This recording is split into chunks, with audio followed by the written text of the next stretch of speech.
नमस्कार। तिब्बत टीवी के हिंदी प्रसारण में आप सबका स्वागत है। तिब्बत टीवी के साप्ताहिक हिंदी समाचार में हम दर्शकों को परम पावन दलाई लामा, वर्तमान तिब्बत की परिस्थिति, निर्वासन में तिब्बत और तिब्बत मुक्ति साधना के संदर्भ में जानकारी प्रस्तुत करते हैं। आपके साथ मैं हूं तेंजिन नोरबू। आगे देखिए इस सप्ताह के प्रमुख समाचार। केंद्रीय तिब्बती प्रशासन परम पावन दलाई लामा द्वारा तिब्बत के आध्यात्मिक और लौकिक नेतृत्व की 75वीं वर्षगांठ मना रहे हैं। परम पावन दलाई लामा ने नीतीश कुमार को बिहार के मुख्यमंत्री के रूप में पूर्ण निर्वाचित होने पर बधाई दी। सिक्किम पेम्बा त्सिरिंग उत्तर और उत्तर पूर्व भारत की आधिकारिक यात्रा पर है। केंद्रीय चुनाव आयोग चुनाव अधिकारियों के लिए 2026 तिब्बती आम चुनाव कार्यशाला आयोजित कर रहे हैं। कनाडाई सांसदों ने हाउस ऑफ कॉमन्स में परम पावन दलाई लामा का सम्मान किया। यूरोपीय संसद ने संसद में परम पावन दलाई लामा की असाधारण विरासत का जश्न मनाया। केंद्रीय तिब्बती प्रशासन के नेतृत्व ने जापान की राष्ट्रीय रक्षा अकादमी के व्याख्याता के साथ बैठक की। साप्ताहिक अवलोकन करुणा वर्ष का उत्सव।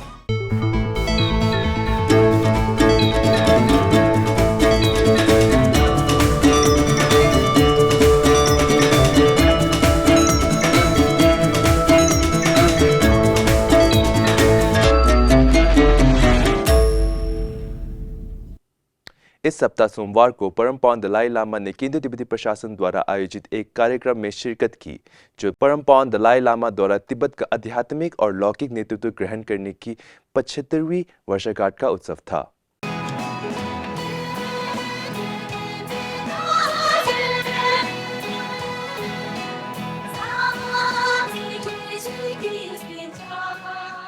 इस कार्यक्रम में धर्मशाला स्थित थेक्जिन छोलिंग मठ में लगभग 6000 तिब्बती और उनके अनुयायी एकत्रित हुए। भारत में चेक गणराज्य की राजदूत डॉक्टर एलेक्सा जिगोवा मुख्य अतिथि के रूप में उपस्थित रही। काशा का वक्तव्य देते हुए सिक्योम पेम्बा त्सिरिंग ने परम पावन दलाई लामा द्वारा कम उम्र में ही तिब्बत का आध्यात्मिक और लौकिक नेतृत्व संभालने तथा तिब्बत की विरासत और पहचान तथा उसके लोगों को चीन के बढ़ते दमन से बचाने के लिए परम पावन के अथक प्रयासों को याद किया। निर्वासित तिब्बती संसद का वक्तव्य देते हुए अध्यक्ष खेम्बो सोनम तेम्फेल ने परम पावन दलाई लामा में माट्य संस्थाओं, एक पूर्ण कार्यशील लोकतांत्रिक शासन प्रणाली और तिब्बती स्कूलों की स्थापना पर विचार किया।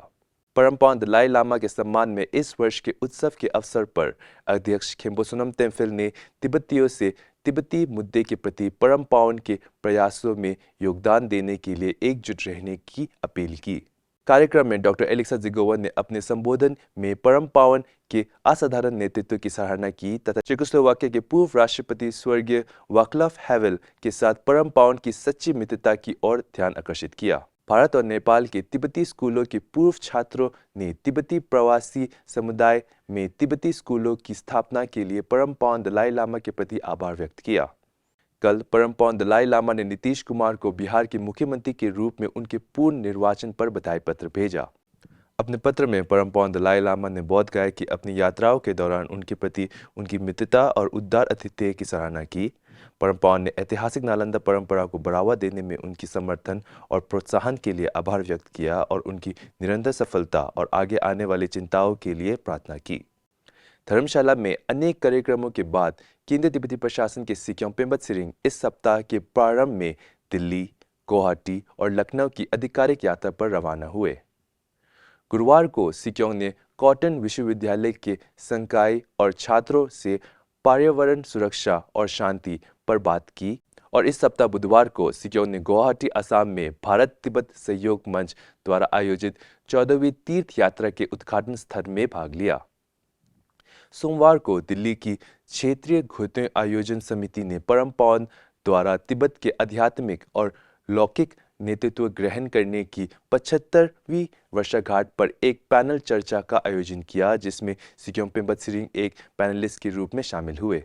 उनके साथ मंच पर तिब्बती इतिहासकार और प्रोफेसर छम्बा सामतेन, पूर्व भारतीय राष्ट्रीय सुरक्षा सलाहकार और पूर्व विदेश सचिव शिवशंकर मेनन, पूर्व भारतीय राजनयिक और लेखक दिलीप सिन्हा, विदेश नीति विश्लेषक और सामरिक मामलों के विशेषज्ञ डॉक्टर राजा मोहन भी मौजूद थे। दोनों ही कार्यक्रमों में सिक्योम पेम्बा त्सिरिंग ने तिब्बत की ऐतिहासिक स्वतंत्रता स्थिति, सांस्कृतिक संपर्क के माध्यम से भारत और तिब्बत के बीच प्राचीन संबंध और भारत में बहने वाली तिब्बत की नदियों पर विचार व्यक्त किए। सिक्यों ने परम पावन दलाई लामा के मार्गदर्शन में मध्यम मार्ग के माध्यम से तिब्बत मुद्दे को हल करने के लिए केंद्रीय तिब्बती प्रशासन की दृढ़ प्रतिबद्धता पर भी प्रकाश डाला।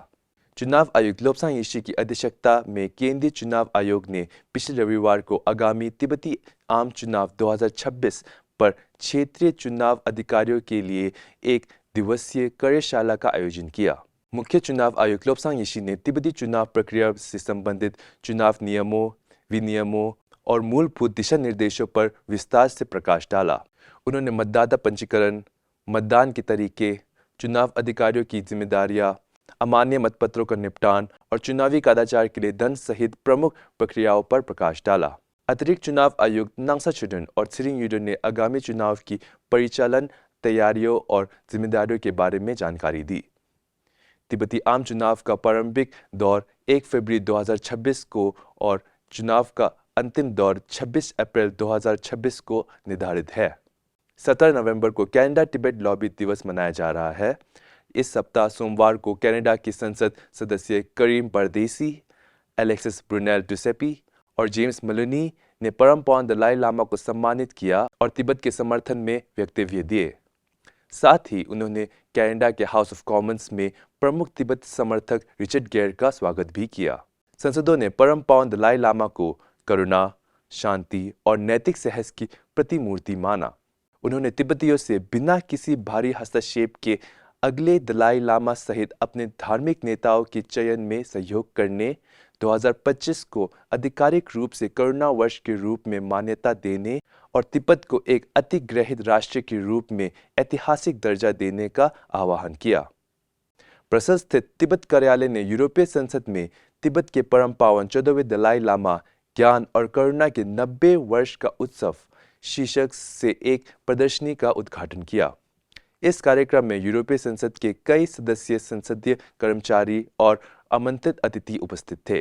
कार्यक्रम में 2 वक्ता मौजूद थे। यूरोपीय संसद के सदस्य और तिब्बत के लिए अंतर संसदीय समूह के सह अध्यक्ष डेनस जलिमस और ब्रसेल्स स्थित तिब्बत कार्यालय के प्रतिनिधि रिजिन गेखा दोनों ने परम पावन की शांति, करुणा और अहिंसा के प्रति दशकों पुरानी प्रतिबद्धता पर प्रकाश डाला। वक्ताओं ने परम पावन की यूरोपीय संसद की अनेक यात्राओं पर भी विचार व्यक्त किए।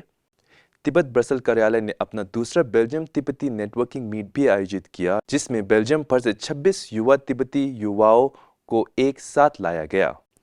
इस सप्ताह जापान के कीयो विश्वविद्यालय और राष्ट्रीय रक्षा अकादमी के व्याख्याता कोटा कानेमेकी ने निर्वासित तिब्बती संसद के अध्यक्ष खेम्बो सोनम तेम्फिल और डोमा त्सिरिंग तेखांग के साथ मिले और सूचना एवं अंतर्राष्ट्रीय संबंध विभाग के कालो नोजन डोमा और सचिव कारमा चुइंग के साथ अलग अलग बातचीत की। बैठकों में तिब्बत के विभिन्न ज्वलंत मुद्दों पर चर्चा की गई, जिनमें तिब्बत के अंदर चीन की चीनीकरण नीति, चीन के अनौपचारिक बोर्डिंग स्कूल, सभी प्रकार की स्वतंत्रता का अभाव और इसके परिणामस्वरूप तिब्बतियों में आत्मदाह शामिल थे। खुदे वर्ष के करुणा समारोह के एक भाग के रूप में ऑस्ट्रेलियन नेशनल यूनिवर्सिटी ANU के हेडली बुल बिल्डिंग में documentary film wisdom of happiness का प्रदर्शन किया गया, जिसका सह आयोजन ऑस्ट्रेलिया तिब्बत काउंसिल ATC और ANU school of culture, history and language ने किया। तिब्बत कार्यालय कैनबेरा के प्रतिनिधि कर्मा सिंघे ने स्क्रीनिंग में भाग लिया। भारत में निर्वासित तिब्बती संसद ने दलाई लामा चेयर, पंजाब विश्वविद्यालय के सहयोग से पंजाब विश्वविद्यालय चंडीगढ़ में लोकतंत्र, परम पावन दलाई लामा का तिब्बती लोगों को एक उपहार शीर्षक से एक फोटो प्रदर्शनी प्रस्तुत की। कामराव गापा तिब्बती बस्ती ने सभी प्राणियों के प्रति दया और परम पावन की दीर्घायु के लिए प्रार्थना के प्रतीक के रूप में कुल्हल नदी में 555 मछलियों को जीवन मुक्त करने की पहल का आयोजन किया। मंजूश्री तिब्बती संस्कृति केंद्र ने दार्जिलिंग स्थानीय खुदे समिति के सहयोग से एक कार्यक्रम का आयोजन किया, जिसमें स्थानीय तिब्बती निवासियों ने सामूहिक रूप से बस्ती के भीतर और घर पर तिब्बती भाषा के प्रयोग को प्राथमिकता देने की शपथ ली, जिससे तिब्बती भाषा की सांस्कृतिक संरक्षण के प्रति उनकी प्रतिबद्धता भी पुष्टि हुई। इसी के साथ आज का समाचार यही समाप्त होता है। मुझे आज्ञा दीजिए। धन्यवाद।